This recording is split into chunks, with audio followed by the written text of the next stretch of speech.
monde! Donc, aujourd'hui, j'ai pensé vous faire une petite chronique santé voyage. Donc, début de l'automne, ça veut souvent dire qu'on commence à regarder pour réserver un voyage cet hiver ou même qu'on est en train de regarder pour réserver un voyage cet automne.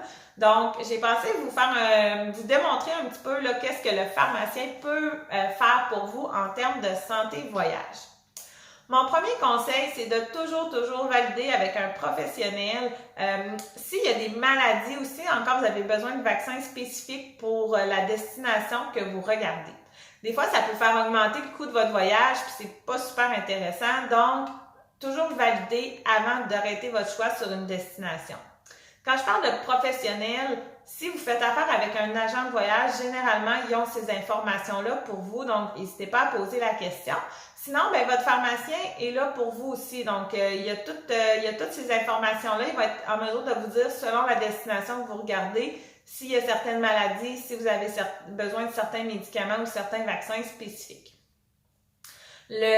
Parlant de vaccin, le pharmacien ne peut pas encore vacciner, c'est en discussion, mais pour l'instant, il ne peut pas le faire. Mais on est en mesure de regarder avec vous les vaccins que vous avez reçus. Donc, vous pouvez nous apporter votre carnet de vaccination et on est en mesure de valider si vous avez les protections nécessaires pour la destination que vous regardez. Il faut savoir que la plupart des pays n'exigent pas de vaccin, donc il n'y a aucun vaccin qui sont obligatoires pour la plupart des pays. Quand on regarde plus vers l'Asie, il y a la fièvre jaune qui est obligatoire dans certains pays, certaines régions, puis même des fois c'est certains temps de l'année. Donc, ça va être vraiment spécifique, là, fait que regardez avec votre pharmacien. Mais sinon, la plupart des pays n'exigent pas de vaccin. Donc, c'est vraiment des vaccins, dans le fond, qu'on suggère fortement parce qu'il y a certaines maladies qui peuvent être quand même assez graves. Donc ça, votre pharmacien va être capable de vous dire là, si vous l'avez ou non. On parle entre autres de celui pour l'hépatite A, hépatite B. Donc, avec votre carnet de vaccination, on est en mesure de vous informer sur ça. Ensuite de ça, le pharmacien, ce qu'il peut faire pour vous, ce qu'on a le droit de faire maintenant, c'est de prescrire les médicaments pour traiter la diarrhée du voyageur, pour la prévention de la malaria et aussi pour la prévention du mal aigu des montagnes. Donc ça, il y a des petits frais de consultation et de prescription qui sont reliés à ça. Par contre, ça vous évite un long temps d'attente chez le médecin. Donc, n'hésitez pas à consulter votre pharmacien. Il va pouvoir faire la prescription et c'est valide autant pour les enfants que pour les adultes. Donc, consultez votre pharmacien, on peut faire pour toute la famille. Pour la diarrhée du voyageur, généralement, ça va être des antibiotiques qu'on va vous prescrire pour amener avec vous là-bas si jamais vous avez des symptômes de diarrhée du voyageur. Il y a aussi pour la malaria. La malaria n'est pas présente dans tous les pays, puis même dans certains pays, c'est certaines régions qui sont touchées. Donc ça, votre pharmacien, selon ce que vous avez choisi comme destination, va être en mesure de vous dire si vous en avez besoin ou non. Il y a 2 types de traitements qu'on peut prendre aussi pour ça. Il y a aussi pour le mal aigu des montagnes, donc les gens qui s'en vont dans des régions en altitude, on va être en mesure de vous prescrire aussi les médicaments pour ça. On a entendu beaucoup parler dans les dernières années, surtout la dernière année, au niveau du Zika, donc le virus Zika qui peut causer des malformations au niveau des fœtus chez la femme enceinte.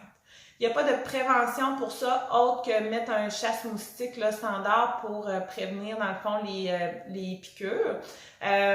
Ce qui est recommandé, par contre, c'est de ne pas se rendre dans une destination, dans le fond, qui pourrait être touchée par le virus. Si on est enceinte ou si on pense devenir enceinte, c'est valide autant chez l'homme que chez la femme, parce que chez l'homme, dans le fond, le virus peut se loger au niveau des spermatozoïdes.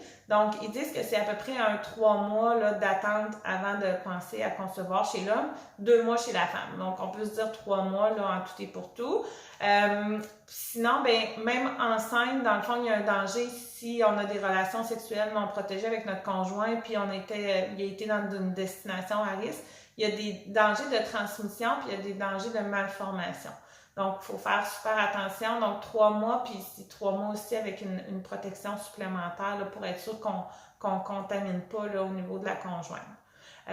Si vous êtes quand même allé dans une destination, vous tombez enceinte, puis ça fait pas 2 mois et tout ça, faut pas nécessairement paniquer. Il y a des mesures qu'on peut prendre là, avec le médecin. Là, on peut faire passer des prises de sang et tout ça pour valider si vous avez été exposé au virus ou non.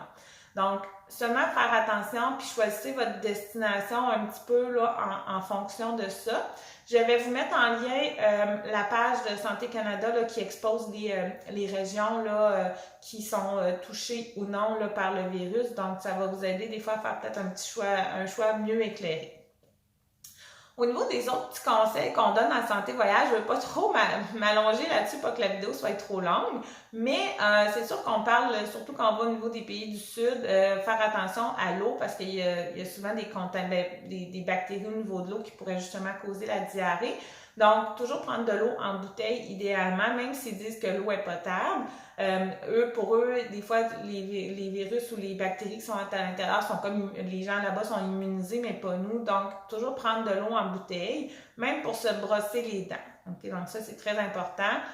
Toujours faire attention aussi de prendre des fruits ou des légumes qu'on peut peler parce que si c'est lavé avec de l'eau contaminée, on pourrait attraper la diarrhée. Donc, ça, au niveau de la diarrhée, c'est des petits conseils de base. Au niveau de la malaria, ce qu'il faut savoir, c'est que c'est les moustiques qui vont piquer seulement le soir ou dans le fond quand le soleil tombe. Donc, le jour, il n'y a pas nécessairement de danger. Par contre, le soir, on recommande toujours de mettre un chasse-moustique ou encore des vêtements longs. En particulier, si vous avez choisi de ne pas prendre la protection là, pour la malaria. Ça reste toujours un choix personnel. Il y a des gens qui le prennent, des gens qui le prennent pas. Par contre, il faut savoir que la malaria, ça peut quand même avoir des effets vraiment néfastes. Là. Donc, on parle de problèmes neurologiques, on parle de problèmes qui peuvent aller jusqu'à la mort. Là. Donc, il faut faire très attention. Donc, ça, c'est à en discuter avec votre pharmacien ou votre médecin là, si vous choisissez une destination là, qui a de la présence de malaria. Ça reste un choix personnel, mais si jamais vous ne prenez pas la protection, assurez-vous de vous mettre vraiment du chasse-moustique ou de porter des vêtements longs le soir là, pour diminuer votre risque là, au minimum. Au niveau du mal aigu des montagnes, bien ça, généralement, vous faites affaire avec un agent de voyage ou avec une équipe là, qui est habituée. Donc ça, généralement, vous avez déjà les conseils par rapport à ça. Puis sinon, bien, quand on vous prescrit le médicament, on va vous donner les autres conseils de base. Ensuite de ça, il faut toujours, dans le fond, valider que ce que vous voulez amener comme médicament, ben c'est des médicaments qui sont autorisés dans les pays où vous allez. OK? Donc ça, c'est très important. Des fois, les gens n'y pensent pas. Donc, toujours valider. Le pharmacien est capable de vous aider avec ça. Généralement, les médicaments de base qu'on prend, il n'y a pas de problème. C'est sûr qu'au niveau des drogues, même, on parle beaucoup de cannabis maintenant. Le cannabis, même s'il est prescrit par le médecin, s'il n'est pas légal dans le pays où vous allez, ben vous ne pouvez pas en importer. Donc, vous ne pouvez pas l'amener avec vous. Donc, il y a certaines petites affaires, là, petites notions par rapport aux médicaments qu'il faut faire très attention. Il y a aussi des quantités maximales qu'on a le droit d'apporter avec nous. Donc, ça, c'est à valider. Pour un voyage d'une semaine, d'habitude, c'est pas problématique, mais des fois, pour des voyages à plus long terme, il faut faire plus attention. Donc, ça, vous pouvez en discuter avec votre pharmacien. Il va être en mesure de vous aider dans vos recherches par rapport à ça. L'autre petite chose que je voulais vous mentionner, c'est que dans certaines pharmacies, maintenant, là, on offre en vente des petites trousses de voyage. Donc, dedans, vous avez tous les médicaments de base. Généralement, on va mettre là, du Tylenol, des Gravol, du Imodium, ensuite de ça, des petits onguents comme un onguent antibiotique, onguent de cortisone, des petits pansements, des petites choses pour nettoyer les plaies. Donc, toutes les petites solutions de réhydratation, donc toutes des choses que vous pourriez avoir de besoin, toutes à la même place dans une petite trousse super pratique, puis ça vous revient souvent moins cher qu'acheter tout ça séparé puis de faire votre trousse vous-même. Donc, renseignez-vous auprès de votre pharmacien, ça vous fait un petit stress de moins, une petite chose de moins à penser, puis vous avez tout le nécessaire là, pour partir là, la tête tranquille. Puis là-dedans, ben, on rajoute nos antibiotiques pour la diarrhée du voyageur ou les autres médicaments qu'on a besoin. Parlant de médicaments, c'est super important de toujours amener nos médicaments avec nous dans l'avion. Donc, pas dans notre bagage en soute, toujours avec nous dans l'avion. OK?